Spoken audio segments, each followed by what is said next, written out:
ഷാനവാസ് ആരാണെന്ന് തിരിച്ചറിഞ്ഞത് ഇന്നലെ നടന്ന സീക്രട്ട് ടാസ്കിൽ നിന്നായിരുന്നു. ബിഗ് ബോസ് ഷാനവാസിനൊരു ടാസ്ക് നൽകി. ഈ ഷോയിൽ നിന്നും ഒരാളെ പുറത്താക്കണം എന്നത്. നിങ്ങൾക്ക് നിങ്ങളുടെ കൂടെ 5 പേരെ കൂട്ടാം. അതിൽ ഒരാളോട് മാത്രം ഇത് ഫ്രാങ്ക് ആണെന്ന് സത്യം തുറന്നു പറയുക.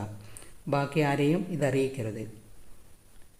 അങ്ങനെ പുറത്തേക്ക് വന്ന ഷാനവാസ് കുറേ സമയം അവിടെ ഇങ്ങനെ നിന്നു. ഷാനവാസ് വിചാരിച്ചത് ബിഗ് ബോസ് പറഞ്ഞതിന് ശേഷമാണ് ടാസ്ക് തുടങ്ങേണ്ടത് എന്നായിരുന്നു. പക്ഷേ വീണ്ടും ബിഗ് ബോസ് ഓർമ്മിപ്പിച്ചു ഷാനവാസിനെ ടാസ്ക് തുടങ്ങാൻ സമയമായി എന്നുള്ളത്. ഷാനവാസ് എല്ലാവരോടും കൂടി പറഞ്ഞു, ഇപ്പോൾ നമ്മുടെ കൂട്ടത്തിൽ നിന്നും ഒരാൾ എവിക്ഷനായി പുറത്തേക്ക് പോകും. അതാരാണെന്ന് നോക്കാം. അപ്പോൾ ബിഗ് ബോസ് ചോദിച്ചു ഷാനവാസിനോട്, ആരെയാണ് താങ്കൾ ടാർഗറ്റ് ചെയ്യുന്നത് എന്ന്. ആദിലയെ, കാരണം എനിക്കവളെ ഇഷ്ടമല്ല.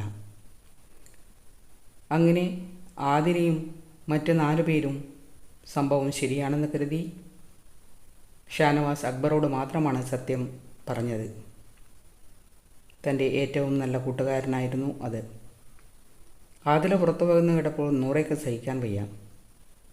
അങ്ങനെ എല്ലാവരും കൂടി ആദില പുറത്തേക്ക് പോകുകയാണെന്നുള്ളതിനെ അനുസരിച്ച് അവളുടെ ബാഗും കാര്യങ്ങളൊക്കെ തയ്യാറാക്കി ഫോട്ടോക്ക് പോസ്റ്റ് ചെയ്യാൻ മുന്നിലോട്ട് പോയി.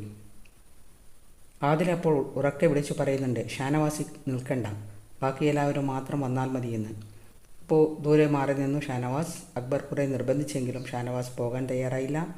ബാക്കി എല്ലാവരുടെയും കൂടെ ഫോട്ടോ പോസ്റ്റ് ചെയ്ത് ആദില പുറത്തേക്കുള്ള വാതിലിനടുത്തെത്തി. വാതിൽ തുറന്നിരിക്കുകയാണ്. ബിഗ് ബോസ് പോകട്ടെ എന്ന് ചോദിക്കുമ്പോൾ ബിഗ് ബോസ് പറയുന്നു, അകത്തേക്ക് കടന്നു വരൂ ആദില, കം ബാക്ക്. ഈ സമയത്ത് ഷാനവാസ് നിൽക്കുന്നൊരു നിൽപ്പുണ്ട്. എന്താണ് കാര്യം എന്ന് ഷാനവാസ് പറയും എന്നുകൂടി ബിഗ് ബോസ് പറഞ്ഞു.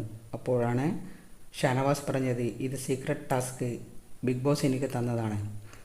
ഇത് കേട്ടപ്പോൾ കൂടെ ഉണ്ടായിരുന്ന എല്ലാവരും പറഞ്ഞു, സൂപ്പർ, നന്നായി കളിച്ചു, എത്ര നല്ല അഭിനയം, ഇത്രയും നന്നായി ചെയ്യാൻ ഷാനവാസിന് കഴിയും അല്ലേ. ആദരിക്കും നൂറയ്ക്കും സന്തോഷമായി. അവർ 2 പേരും വന്ന് ഷാനവാസിനെ കെട്ടിപ്പിടിക്കുന്നുണ്ട്. ആ സമയത്ത് ഷാനവാസിൻ്റെ കണ്ണിൽ നിന്നും കണ്ണുനീർ വരുന്നു. അവിടെയാണ് മനസ്സിലാവുന്നത് ഷാനവാസിൻ്റെ സ്നേഹം. പക്ഷേ ആതിരയും നൂറയെയും വിശ്വസിക്കാൻ പറ്റില്ല. അവർ എപ്പോഴാണ് മറുകണ്ഠം ചാടുന്നതെന്നറിയില്ല. പക്ഷേ ഷാനവാസ്, ഇതാണ് ഷാനവാസ്, ഇങ്ങനെയാണ് ഷാനവാസ്, ഇതായിരിക്കും ഷാനവാസ്.